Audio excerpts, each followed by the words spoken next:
Heaven cried uncle.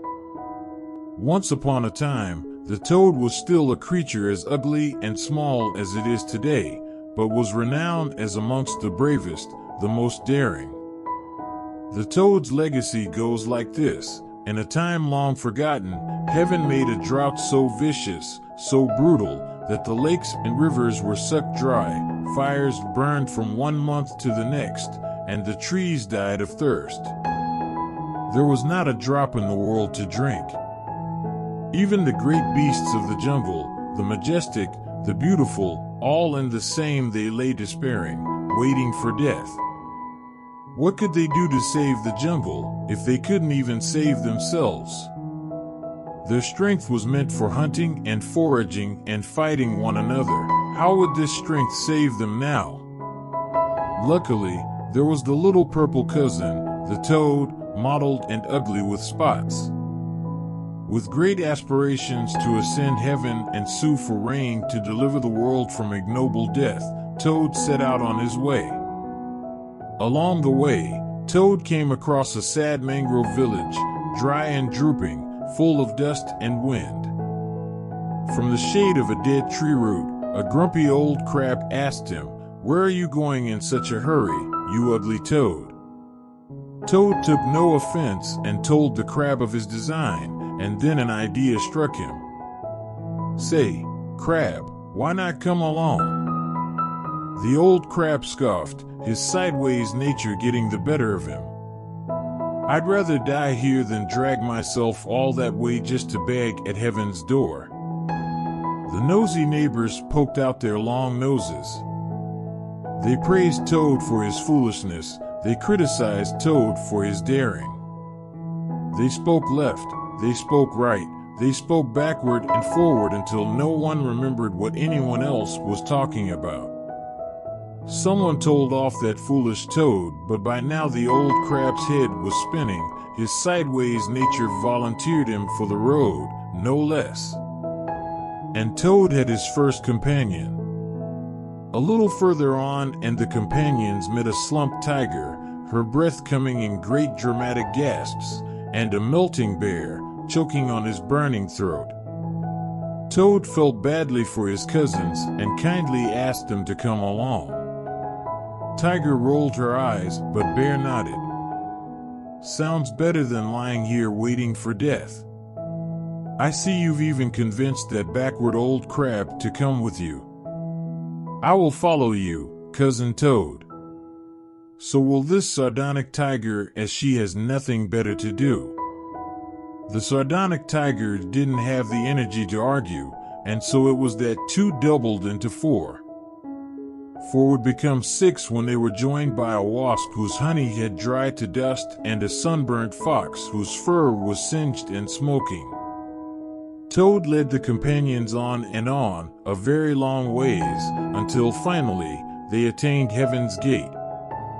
The massive doors were shut fast, and it was only Toad of Crab, Bear, Tiger, Wasp, and Fox who was brave enough to go forth and sound the great drum of opening. But first, he turned to his companions.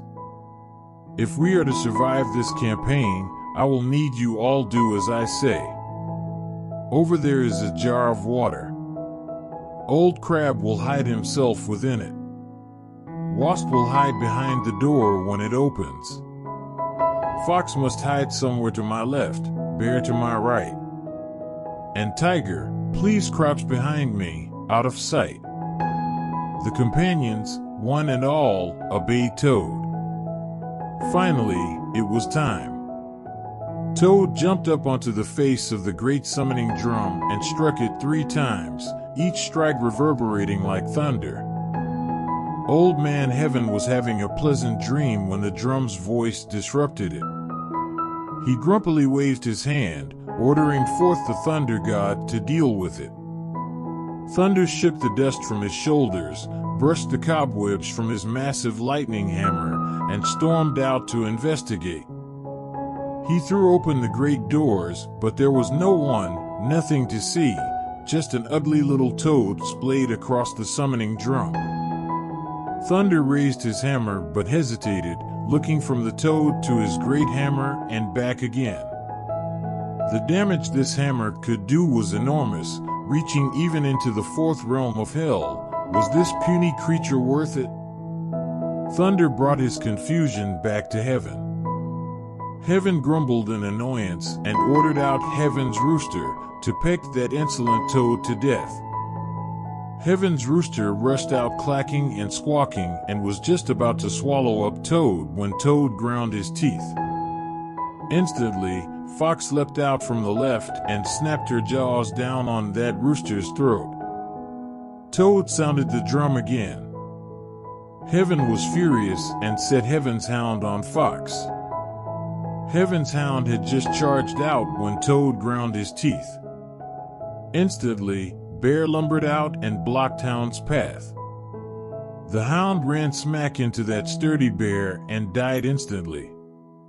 Toad sounded the drum again. Heaven wearily rubbed his temples and waved his hand, permitting Thunder to wield his full authority, ending the matter. No one in the world could contest against Thunder's lightning hammer. Heaven sighed and lay back down to finish his nap.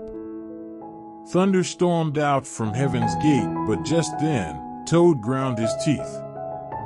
Instantly, Wasp shot out from her hiding place and flew into Thunder's right nostril. She stung him where it would hurt.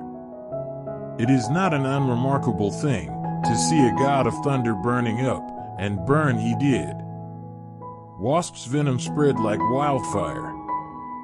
Through the pain, Thunder recalled there being a jar of water somewhere near. He dropped his great hammer and with both hands, grabbed up the jar and shoved his entire head into water. But in there, just waiting for his 15 minutes of fame, was the contrary old crab. Pincers snapped and the thunder god howled. The jar shattered and Thunder scrabbled backward, escaping toward the gates. Toad ground his teeth. Instantly, Tiger leapt up, and with a warrior's roar she tore that thunder god in two. Seeing the stalwart thunder god dismembered thus, Heaven was so frightened that he begged for peace. He asked to receive the remains of his servant and Toad agreed, grinding his teeth. Tiger and Bear laid the two parts of Thunder together. Meanwhile, Heaven had to go himself to pour the nectar of life into Thunder. It was an insult, far beneath his dignity to apply himself to such a menial task, but no sooner had he fantasized taking his revenge than Toad had ground his teeth. As one, the companions rallied together, ready to fight. Wasp with her venom, Fox with her swiftness, Tiger with her claws, Crab with his pincers, and Bear with his strength. Now, Thunder had just narrowly escaped his death. He wasn't going to go through all that pain and agony a second time. He slumped down behind Heaven's throne when no one was looking and hid himself. Heaven's armies, seeing the majestic thunder god cowering thus, could not be assembled. Heaven finally understood that he was beaten. He was finally ready to listen. Toad jumped up onto the arm of the throne and opened his mouth wide. For long years have we suffered from drought without a single drop of rain to relieve the dry earth. The trees wither and the creatures die of thirst. I thought that perhaps Heaven was busy with affairs, or that Heaven must at least be angry with us in the world. Who would have imagined that Heaven and his servants merely slept in laziness, forsaking their duties, forgetting the mortal world down below? Will no one relieve our suffering? We took it upon ourselves to come all this way to Heaven's gate to awaken Heaven's awareness and to beg you for rain. Hearing Toad's words, his companions trembled with passionate anger, and Heaven was compelled to reply. Toad and I are friends now. There's no reason to let things get out of hand. I will call on the rain god and the windbag god to make it storm this instant. Are you satisfied? that you've rescued our humble earth from ignoble death. We are immensely thankful. We will promise to return again the next time we are struck by drought, to beg for your deliverance." Hearing this, Heaven quickly shook his head. "Oh no, no, no, you needn't bother coming all that way. If ever there is another drought, all you need do, Toad, is grind your teeth, and I will see to it that you are sent rain." To show his sincerity, Heaven ordered forth the black dragon to pilot the rain clouds and return the 6 companions to their homes. The rain brought life back to the earth, and the jungle grew lush and thick. The creatures and critters danced together, welcoming home their friends. And thus and thereon, whenever Toad ground his teeth, Heaven would send pouring rain. 1,000 years after, and it is still remembered in children's rhymes. The end.